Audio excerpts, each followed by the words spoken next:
İyi akşamlar sevgili dostlar. Umarım iyisinizdir. Bu yayını izleyen herkes iyidir umarım. Bugün güzel haberlerimiz var gene. Güzel yayın olacak. Ama öncelikle şunu da belirtmem gerekiyor.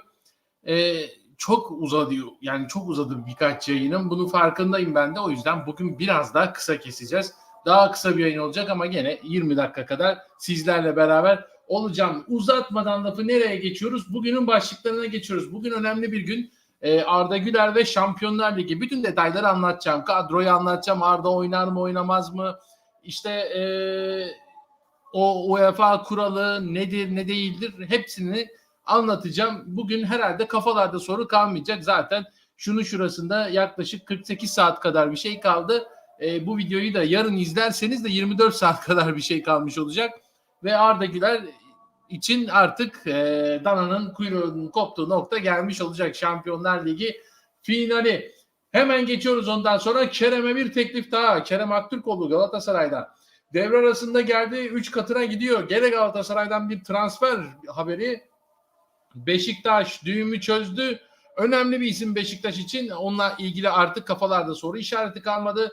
Aziz Yıldırım'dan bir yıldız daha. Fenerbahçe'de seçim gerçekten artık böyle alevlendi. Aziz Yıldırım, Ali Koç cephesinden birçok açıklama var. Ama Aziz Yıldırım projeleriyle beraber geliyor. Ali Koç da geliyor ama Aziz Yıldırım biraz daha projeleri iyi geliyor. Evet, bugünün başlıkları bunlar. Güzel bir yayın olacağını düşünüyorum. Çok da lafı uzatmadan da ilk haberimize geçmek istiyorum. Evet, Arda Güler. Arda Güler'le ilgili öncelikle şunu bir açıklayayım. Merkezi İsviçre olan bir spor araştırma merkezi işte dünya futbol oyuncuları listesi yayınlamış ve Arda Güler bu listede 90. sırada şu anda. Türkiye'de bir sonrakinin de arasında bayağı bir fark var açıkçası. O yüzden söylemeye de gerek yok. İlk sırada Real Madrid'den isimler var. Hemen onu söyleyeyim. Jude Bellingham, Erling Haaland var ilk sırada. Jude Bellingham, ikinci sırada Erling Haaland, Vinicius Junior ve Rodrigo. İlk 4 bu şekilde. Arda da 90. sırada yer buldu. Milli Yıldız 90. sırada yer alıp Pulisic ve Kerim Adeyemi gibi isimleri geride bıraktı. Evet, gerçekten Arda için önemli bir maça doğru gidiyoruz. Birçok soru geldi bana da bununla ilgili. UEFA kuralı yok kalktı, yok öyle şey falan. Şimdi onlara açıkçası bir değinmem gerekiyor. Ne olmuştu? Daha önce Isco ve Lunin'in başına gelmiş. Şampiyonlar Ligi'nde finalde Real Madrid kazanmış olmasına rağmen Şampiyonlar Ligi serüveninde hiç maça çıkmadıkları için kupada madalyaları daha sonra iptal edilmiş. Fakat ondan sonra yok yalanlandı, yalanlanmadı gibi tartışmalar var. Şimdi ben bunları hepsini açıklayacağım. Bu konuda artık kafalarda soru işareti kalmayacak. Şimdi öncelikle Arda Güler madalya alacak mı? Şimdi bu sezon sakatlıklardan ve birçok işte genç olmasından dolayı vesaire Arda Güler Şampiyonlar Ligi'ndeki mücadelelerde oynayamadı. Oynayamadığı için de böyle bir gündem ortaya çıktı. UEFA'nın şimdi bu sezon yani 2023-2024 yılındaki kural kitapçığında UEFA'da böyle bir şey yok. Yani böyle bir işte Şampiyonlar Ligi'nin serüveninde hiç maça çıkmazsa hep yedekse kupayı alsa bile takım işte o kupayı kazanan oyuncular arasında sayılmaz gibi bir madde yok. Fakat şöyle bir madde var. Kazanan takıma 40 altın madalya, ikinci ise 40 gümüş madalya verilir diye bir madde var. İlave madalya üretilmeyebilir diye de yani aslında ilave madalya üretilmiyor. Yani kazanan takıma 40 tane altın madalya veriliyor. Sanıyorum ki 2022 yılında bu 40 altın madalya ile ilgili bir problem çıktı. Bu 40 altın madalyayı aldılar. Isco ve Lunin işte 41. ve 42. isim oldu. Sonuçta şöyle bir şey var. İşte teknik heyetteki sucusundan tutun bilmem nesine kadar oraya çıkıyor ve madalya takıyorlar. Oraya kalabalık çıktılar. Net bilmemekle beraber daha sonra bir şey oluyor. Yani bu aslında yabancı basında çıkan haberler. UEFA'nın böyle bir resmi açıklaması yok ama yabancı basında böyle bir resmi haberler var yani. Lunin ve şeyle ilgili. Isco ile ilgili bir zamanlar gündem olmuş. O gündem bitmiş. Şimdi Arda Güler'le beraber yeniden gündeme gelinmiş bir durum. Ama yönetmelikte böyle bir ibare yok. Şu anda 2023-2024 yönetmeliğinden bahsediyorum. Ama 41 tane madalya verilmiyor. 40 tane madalya veriliyor. İşte oradaki 40 madalyayı da hangi oyunculara verilecek, hangi yöneticiye veya işte teknik ekibe verilecek, bu konunun da kararı takıma bırakıyor. UEFA böyle bir düzenleme yapmış. Peki bugün bununla ilgili bir haber çıktı. İspanya'dan geldi bu haber. İspanyol gazeteci Jose Felix Diaz'ın haberine göre bu kural değişti. Hem Arda Güler hem de sakatlığı nedeniyle uzun süredir sahalardan uzak kalan ve hiçbir Şampiyonlar Ligi maçında görev yapamayan Courtois de Real Madrid'in kupayı kazanması halinde madalyalarına kavuşacak. Real Madrid Borussia Dortmund arasındaki karşılaşmanın kazananı hangi takım olursa olsun ilk kez Türkiye milli takım forması giyen bir oyuncu Şampiyonlar Ligi kupasını kazanma başarısı göstermiş olacak. Kupa Real Madrid'den Arda Güler ya da Borussia Dortmund'dan Salih Özcan'ın ellerinde olacak. İkisine de başarılar. Gönlümüz bir tık daha Real Madrid'den yana. Aslında gönlüm Borussia Dortmund'dan yana. Daha önceki yayında da söylemiştim ama şu anda Arda üzerinden yoğunlaştık. Çünkü neden?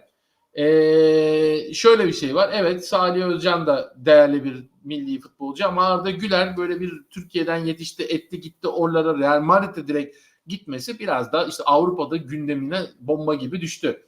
Madalya alacak mı? UEFA Şampiyonlar Ligi 2024 finali Borussia Dortmund Real Madrid sonucu birazdan oynanacak. Londra Wembley Stadı'nda oynanacak finalin Türkiye için farklı bir önemi buluyor. Hızlı geçiyorum bu bölümleri. Real Madrid kupayı kaldırması halinde ilk defa Türkiye'de altyapısı yetişmiş bir futbolcu UEFA Şampiyonlar Ligi zaferi yaşayacak. Bu sezon sakatlıkla takım adaptasyon sorunu yaşayan Arda Güler Şampiyonlar Ligi'nde hiç süre alamadı. Söz konusu iddiayla bununla ilgili paylaşımlarda Arda Güler'in UEFA Şampiyonlar Ligi'nin 2022'de yapılan değişiklikle final maçında süre alamaması halinde madalya alamayacağı iddia edilmişti. UEFA'nın böyle bir kuralı 2023-2024 sezonu için yok. Bu öyle söyleyeyim. Arda Güler oynasa da oynamasa da Real Madrid'in kupayı kazanması halinde kupayı kazanmış Türk futbolcular statüsünde olacak. Hemen bir yorumlara geçeyim. Parayat Yusayev, merhaba hoş geldiniz. Merhaba Parayat. 2024 Türkiye milli takım başarılar diliyorum. Evet, biz de başarılar diliyoruz. Euro 2024'de de çok az kaldı. Birçok yorum gelmiş, hemen bunu söylemeden geçemeyeceğim arkadaşlar. Çok fazla yorumdan dolayı videonun çok uzadığını söyleniyor. O yüzden bu yorum okuma kısmını biraz daha hızlandırarak yapacağım. Daha böyle toplu okumaya çalışacağım. Sonuna doğru okumaya çalışacağım. Lütfen kusura bakmayın. Canlı yayınımı izleyen herkese teşekkür ediyorum ama benim yayınlar canlı yayın bittikten sonra da izlenmeye devam ettiği için sonradan izlenenler için birazcık sıkıntı oluyor bu sürekli aralara girmeler. Sürekli işte yorumlar üzerinden konuyu böyle dağıtmalar falan. O yüzden de daha böyle toplu bölüm yorum okuyup öyle geçeceğim bundan sonra. Lütfen yani teşekkür ederim yorumlarınız için. Hepinize çok sağ olun. Evet, Arda Güler şimdi final maçında oynayacak mı? Kadro açıklandı. Real Madrid final kadrosunu açıkladı. Ne diyor kadroda? Kaleci Courtois, Kepa, Fran. Evet. Defansa Carvajal, Militao, Alaba, Nacho, Vazquez, Fran Garcia, Rudiger, Varane, Mendy. Orta sahada Bellingham, Kroos, Modric, Camavinga, Valverde, Tchouaméni, Ceballos, Arda Güler ve Mario Martin olacak. Forvet kanadında da biliyorsunuz ki Vinicius Junior, Rodrigo, Joselu ve Brahim Diaz olacak.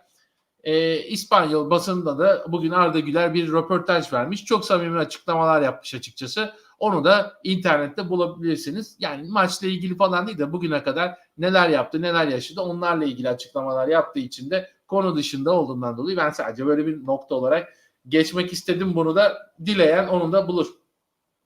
Şimdi geçiyoruz. Kerem Aktürkoğlu. Erkan Arik. Hoş geldin Erkan Arik. İsviçre'den selamlar. İsviçre'ye de buradan selamlar. Kerem Aktürkoğlu. Transfer an meselesi artık Kerem için. Biliyorsunuz ki şampiyonluğun kutlandığı gün pazartesi günü geçtiğimiz günlerde böyle Kerem biraz bir veda niteliğinde mesajlar vermişti. Bunun sonunda da artık biliyorduk ki Kerem bu sezon Galatasaray'dan gidecek. Nereye gidecek? Hemen onlara bir bakalım. Fanatik'ten Ömer Necati Albayrak'ın haberine göre buradan da eline sağlık diyoruz Ömer Necati Bey'in. Güzel bir haber hazırlamış. Alanyaspor ve Karagümrük'ün eski teknik direktörü Florin'in başına geçtiği Ajax, hali hazırda ilgisinin bulunduğu Kerem için girişimlerini hızlandırdı. Ciddi bir teklifle gelen Ajax'ın Galatasaray'la anlaşmak üzere olduğu öğrenildi. Kerem'in Ajax'a transferi kısa süre içerisinde bitmesi bekleniyor. Bunun öncesinde Real Sociedad'da Kerem Aktürkoğlu'na teklif göndermişti. Galatasaray'a ciddi bir teklifte bulunmuştu. Yani şu anda Kerem Aktürkoğlu için 2 tane hedef var. Ajax mı, Real Sociedad mı? Yani açıkçası Kerem'in yerinde olmak istemezdim. Çünkü Ajax'a gidip, Ajax çok büyük bir kulüp. Ajax'a gidip ama Hollanda Ligi'nde oynamak var. Ajax'la Hollanda Ligi'nde şampiyonluk yaşayabilir. Şampiyonlar Ligi'ne katılabilir. Orada başarılar gösterebilir. Fakat Real Sociedad'a gelirse de bu sefer La Liga'da oynayacak. Dünyanın en büyük ikinci ligi bana kalırsa. En büyük Premier Lig. Dünyanın en büyük ikinci ligi La Liga'da oynayacak. Ama işte La Liga'nın daha böyle vasat takımında oynayacak. Real Sociedad'da şanslıysa UEFA Avrupa Ligi, Konferans Ligi, değilse de işte La Liga serüveni falan. Kral Kupası'nda falan boy gösterecek. Yani ama işte Barcelona ile oynayacak, Real Madrid ile oynayacak, Atletico Madrid ile oynayacak. Real Sociedad'ı seçerse ve buralarda kendini gösterirse neden olması ki, yani bir üst seviyeye mesela Real Madrid olabileceğini düşünmüyorum ama bir Barcelona seviyesinde bir Kerem Aktürkoğlu'nu görme ihtimalimiz yok mu? Bence var. Atletico Madrid'de var. Bu noktalara kendini yetiştirebilir. Daha henüz 24-25 yaşında, 1-2 sene içerisinde bu seviyeye çıkartabilir kendisini. Ama Ajax'ta, yani Ajax'a gittiği zaman evet, Ajax'ta büyük işler başarır, kendine çok fazla bir şey katar. Belki bir gün Premier Lig'de de oynayabilir. Çünkü Ajax'tan Premier Lig'e sıçrama çok fazla oluyor. Daha doğrusu Hollanda Ligi'nden Premier Lig'e sıçrama çok fazla oluyor ama bunlar genelde üst düzey takımlarda olmuyor. İşte Liverpool en son aldığı Ajax'tan Muhammed, soyadını unuttum. Muhammed Kudüs. Yani olmadı, tutmadı Muhammed Kudüs. Bir oyuncu daha almıştı. O da pek tutmamıştı. Böyle sıkıntılar yaşayabiliyor Premier Lig takımları ama Hollanda'dan çok fazla tercih ediliyor. Kerem bir Ajax macerasından sonra 1-2 sene sonra işte Everton, Fulham, belki yani çok iyi bir noktaya gelebilirse Tottenham gibi bir noktaya gidebilir. Ama bu onun artık tercihi. Hangisini tercih edecek? Gerçekten zor bir tercih. Gerçekten bu, yani Sociedad ve Ajax zor bir tercih. Üçüncü bir tercih gelirse ona kayabilir Kerem. Hemen bakalım. Alabalı GT selam. Özge, almasın daha iyi oynamadan şampiyon mu olunur be? Öyle değil ama işte sonuçta o almadığın zaman ligde, Şampiyonlar Ligi'nde oynattığın oyuncularını o sayede dinlendiriyorsun. O oynatmadığın oyuncuları ligde oynatıyorsun ki böylece rotasyon yapıyorsun ve onlar Şampiyonlar Ligi'ne daha dinç giriyorlar. Aslında takım olmak böyle bir şey. Geçiyoruz Derek Köhn. Derek Köhn Galatasaray'a geldiğinde benim de gözlerimi kamaştırdı. Onu ilk izlediğim maçı hatırlıyorum. O gün Rams Park'taydım ben de. Derek Köhn'ün ilk kez sahaya girdi ve dedim evet, bu adamın oyun kumaşında bir şey var. Hannover'da fazla izleyememiştim. Gerçekten ismini sadece biliyordum ben. Biraz YouTube'dan videolarına falan baktım. İşte bir şeyler çağrıştırabilsin diye ama oyunda, yani Almanya'da oyununda çok daha etkin bir oyunu Galatasaray'da gösterdi. Çünkü fizik kapasitesi çok yüksek bir futbolcu ama defansif anlamda biraz sıkıntılı. Yani Galatasaray biliyorsunuz sürekli olarak arkada üçlüyü bırakıyor. Hangi kanattan gittiyse, işte Köln'ün kanadından gittiyse Kaan Ayhan üçlüye geçiyor. Kaan Ayhan ileri çıktıysa Köln o arka üçlüye geçiyor. Köln geçtiği zaman arka üçlüde biraz defansif sıkıntıları var. Fakat ileri hücumda Köln adeta bir sol açık kadar etkili bir top oynuyor. Özellikle sol ayağıyla içeri çektiği ortalar falan, gerçekten o sol ayağını çok iyi kullanıyor. O noktada ki zaten Konyaspor maçında da Icardi'ye verdiği pas sol ayağıyla akıl dolu bir pas, havadan bir pas. Icardi de kafasıyla topu ağlara gönderdi. Köln gidiyor gibi bir haber var. Çünkü çok ciddi bir teklif yapılmış. 3 milyon euro bonservis bedeliyle Galatasaray kadrosuna katmıştı. 10-11 milyon euroluk bir teklif gelmiş bir Alman takımından. Hangisi olduğu bilinmiyor. Alman takımı olduğu biliniyor ve yaklaşık 10-11 milyon euro, yani 10 milyon 500, 10 milyon 250 o civarda, o ikisinin arasında bir rakamda transfer bonservis teklif edilmiş Galatasaray'a. 3'e verdin, 6 ayda 10'a sat. Bence karlı bir iş. Bunu yapan kim? Erden Timur. Geçiyoruz Beşiktaş'a. Köln defansta boya seviyesine gelse mükemmel olur. Köln defansta boya seviyesine gelse Türkiye'de olmaz diyorum ben de. Başka takıma giderdi muhtemelen. Geçiyoruz Beşiktaş'a. Salih Uçan. Salih gerçekten önemli. Beşiktaş için önemli. Beşiktaş biliyorsunuz ki bu sene çok fazla transfer haberi yapacağız Beşiktaş hakkında. Hani transfer söylentilerinin fazla yapamayacağız. Çünkü o kadar çok transfer söylentisi çıkacak ki Beşiktaş'la ilgili. Ama onun yarısı kadar da bir transfer haberi yaparız yani. Bu sene Beşiktaş'tan ben böyle bir performans bekliyorum ama yeni transferlerin yanında eskileri korumak da önemli. Eski iyi oyuncuları korumak da önemli. Salih Uçan bence Beşiktaş'ın orta sahanın dinamolarından biri. Yani benim izlenimim öyle en azından. Salih Uçan önemli bir futbolcu. Beşiktaş için de ayrıca Türk olduğu için de önemli. Biliyorsunuz ki önümüzdeki sezon zaten yabancı sayısı da düşüyor. 12'ye düşecek. Biraz da Türklere de önem vermesi gerekecek takımların. Sezon sonu Ziraat Türkiye Kupası'nı kazanan Beşiktaş'ta iç çalışmalar başladı. Hızlı hızlı geçiyorum. Hasan Arat Salih Uçan'la anlaşmış. Birkaç gün içinde imzalar atılacak. Yaklaşık bugünkü piyasa değeri 4,5 milyon euro. 5 gol attı bu sezon Salih Uçan ama biliyorsunuz ki zaten onun pozisyonu gol atmaya değil oyun kurmaya müsaade eden bir pozisyon. Salih Uçan önemli bir futbolcu Beşiktaş için. Kesinlikle gitmemesi Beşiktaşlılar için hayrına olur. Öyle de oldu zaten artık iş bitmiş. Beşiktaş düğümü çözmüş. Hasan Arat'ın ilk iç transfer başarısı olarak kayda geçebilir bu haber.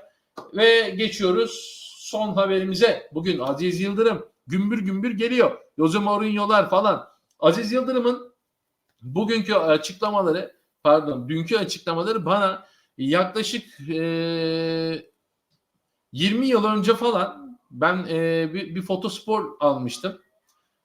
O zamanlar Chelsea'nin başındaydı Jose Mourinho. Drogba falan böyle Drogba, Lampard, işte Balak vardı. Şimdi hatırladığım kadarıyla bir iki isim daha vardı. Önemli. Michael Essien vardı. Bunlar Chelsea'nin en iyi futbolcu, en iyi dönemiydi gerçekten de Chelsea'nin. 2005-2006 yılı falan olması lazım. O dönem fotospor almıştık. Bir arkadaşımla beraber mahallede oturuyoruz. Aldık gazeteyi okuyoruz. Jose Mourinho Fenerbahçe'ye yıldızlarıyla beraber geliyor diye bir haber vardı. Jose Mourinho geliyor, işte Drogba geliyor, Lampard geliyor, Ballack geliyor, Essien geliyor falan, hani böyle bir haber hazırlamışlardı. O zamanlar satsın diye böyle işte sallamasyon haberler vardı. İnsanları gaza getiren, taraftarları gaza getiren ki o gazeteyi satın alalım diye. Ama Aziz Yıldırım galiba bunu gerçek yapacak. Yani seçilirse o 20 sene önce okuduğumuz o olağan dışı haber gerçek olacak herhalde. Çünkü zaten Jose Mourinho da artık belirli bir seviyede geldi, yaşlandı. Türkiye'ye gelebilir. Aziz Yıldırım getirebilir ama Aziz Yıldırım onunla beraber kimin hayalini kuruyor? Öncelikle Roma'da sözleşmesi biten Paulo Dybala. Dybala gerçekten 30 yaşında, Aziz Yıldırım'ın gözdesi, İstanbul'a getirmek istiyor. Hatta şöyle bir şey var. Aziz Yıldırım Mourinho'ya böyle haber gönderdiği gibi, yüz yüze konuşmaya da gidecekmiş eğer seçilirse. Mourinho'ya böyle haber gönderdiği gibi Dybala'ya da haber göndermiş ve Fenerbahçe ile böyle bir nasıl diyeyim, görüşmelerini başlatmış açıkçası. Ne bu görüşmeler? Yani biz seçilirsek seni almak istiyoruz tarzında falan. Pardon, Dybala'nın sanırım şeyi yok. Sözleşmesi bitmiyor. 12 milyon euroluk bir serbest kalma bedeli var. Ben öyle biliyordum ama neyse, sözleşmesi bitmiyormuş. Ben sözleşmesi bitiyor diye biliyordum bu arada Dybala'nın. Ona bir bakarız. Ben bu videonun altına onu not olarak eklerim, sabitlerim ki bu videoyu izleyen herkes de son güncel bilgiyi almış olur. Öte yandan bu sezon sözleşmesi bitecek olduğuna emin olduğum bir diğer isim Wilfred Ndidi Manchester'da oynuyor. Manchester City'de, yani şu anda Championship'ten çıktılar artık. Premier Lig'e geldiler. Aziz Yıldırım cumartesi günü Mourinho ile görüştükten sonra kim isterse alacaklarını belirtmişti. Yani önce Mourinho ile görüşecekler. Ondan sonra onay vermesi halinde Ndidi ile görüşmek istiyorlar. Ndidi önemli bir futbolcu olabilir Fenerbahçe için. Aziz Yıldırım'ın kafasındaki isimler, ama bana kalırsa işte Dybala, Ndidi falan, yani Premier Lig'den 1-2 futbolcu daha getirebilir Aziz Yıldırım seçilirse. Çünkü 6 senenin üstüne takıma tekrardan gelecek. Şampiyon olmak istiyor. Türkiye'de şampiyon olmak istiyorsanız gerçekten transfer yapacağınız yer Premier Lig olmalı. Premier Lig derken şöyle, işte Manchester United'dan, City'den falan zaten alınamaz. Yani Liverpool'dan falan alınamaz, ama işte Nottingham Forest, Everton, ne bileyim Crystal Palace veya o sene küme düşen takımların işte daha böyle seri oyuncularını transfer edebilirlerse takımlar şampiyonluğa gidebilirler. Bakın geçen yıl Rashica Galatasaray'ın gerçekten kilit ismiydi. Championship'ten geldi. Yani İngiltere'den geldi. Bu sene Zaha evet son haftalarda kötü oynadı. Ben de katılıyorum. Ama Zaha kaç tane maç kurtardı? Gerçekten de onun bir Mart ayına baktığınız zaman, Şubat ayına baktığınız zaman ve sezonun ilk yarısına baktığınız zaman Zaha'nın en iyi performanslarını gösterdiği dönemde acayip maçlar kurtardı. Bir kere Şampiyonlar Ligi'nde Manchester United maçlarında harikalar yarattı yani, ve Şampiyonlar Ligi'nde kazanılan maçlar, berabere kalınan maçlar ve UEFA'ya düşmüş olmak, hani Avrupa'ya veda etmemek, bunlar takıma para kazandıran olaylar.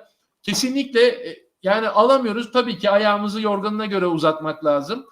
Ama Premier Lig'in daha böyle alt seviye, orta alt seviyeli takımlarından iyi transferler yapılabilir. Bakın Süper Lig'de bunlar çok etkin oyuncular oluyor. Çünkü Süper Lig'de işte fizik kapasitesi güçlü olmuyor oyuncuların. Takımların performansı zayıf oluyor. Buralara Premier Lig'i yemiş bir adamı getirdiğiniz zaman da yani tabiri caizse o defansın içinden geçiyor. Forvet attığı için söylüyorum.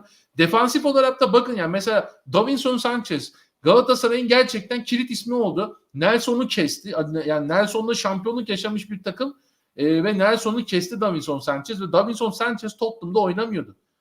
Oynamıyordu yani, onu oynatmıyorlar çünkü performansı yeterli değildi Tottenham için. Ama Galatasaray'a geldi, vazgeçilmez falan oldu yani.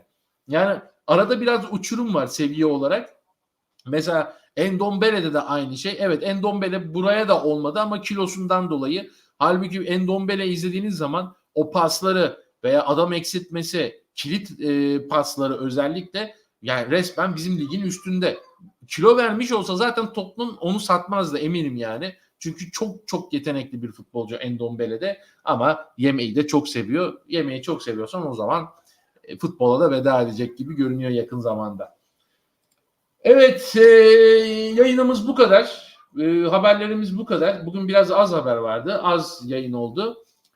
Orada bir yorumlara bakalım. Bence abi futbol Süper Lig'de hız oyununa döndü. Championship'ten Premier Lig'de transfer yapmak çok mantıklı. Evet, yani bence de öyle. Hız oyununa dönmedi pek, ama işte Premier Lig'de çok fazla Süper Lig'de Anadolu takımları tamamen işte geriye çekilip kapanma noktasında bir taktik uyguluyorlar ve kontra ataklardan ileriye hızlı 2 tane oyuncu atıp kontra ataklardan sonuç yakalamaya çalışıyorlar. Bunu başardıklarında da zaten ya berabere kalıyorlar ya kazanıyorlar, ya başarabiliyorlar, ama işte bu sene gördünüz, iyi bir Fenerbahçe ve iyi bir Galatasaray ya birkaç maçta bunu yediler yani. Onun dışında yemediler. Sonuçta arkada kontrataklara bir çözüm bulduğunuz zaman tek yapmanız gereken kitle olan defansı açmak, ki onu da yetenekli ayaklarla iki takım da açtı. Biri 102 puan toplamış, biri 99 puan toplamış. İkisi de rekor kırmış yani. Böyle bir sezon umarım bir daha olmaz. Yani daha böyle çekişmeli bir sezon olur. Ama Fenerbahçe ve Galatasaray'ı gören diğer takımların biraz şapkayı çıkarıp önüne koyması lazım. Yere çöp atan elleriniz kırılsın. Hoş geldin kardeşim. Selamlar, neler kaçırdın? Yayını baştan izlemen lazım. Yayın bitti maalesef. Ama böyle hızlandırarak da izlersen güzel bir yayın oldu. UEFA Şampiyonlar Ligi ile ilgili Arda Güler'le hakkındaki iddiaların tamamını değindik, anlattık. Mustafa Tura, hoş geldin. Selamlar, kolay gelsin dostum. Arda'nın madalya almasına çok sevindim. Dur bakalım, daha kazanmadılar. Gerçi her türlü madalya alacak, ya gümüş ya altın, doğru söylüyorsun. Her ne kadar oynamasa da o bence bunu hak ediyor. Çünkü onca zorlu sakatlıktan sonra üst düzey bir performans gösterdi. Evet, o sakatlıkları da biliyorsunuz ki işte Türkiye'den giden futbolcuların neredeyse tamamı hemen hemen aynı sakatlığı yaşıyorlar. Tuncay da yaşadı. Nihat da yaşamış. Yani öyle dedi.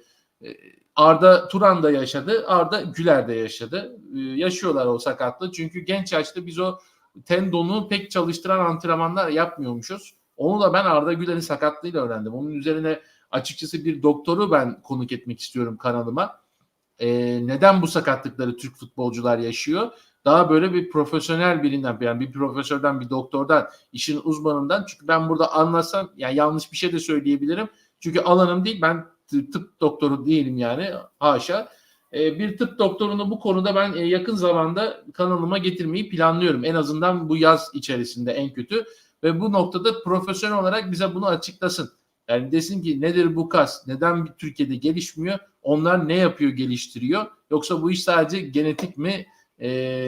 Yani yaşadığın yer kaderin mi diyorum. Beni izlediniz, dinlediniz. Hepinize teşekkür ediyorum. Kendinize iyi bakın. Hoşça kalın.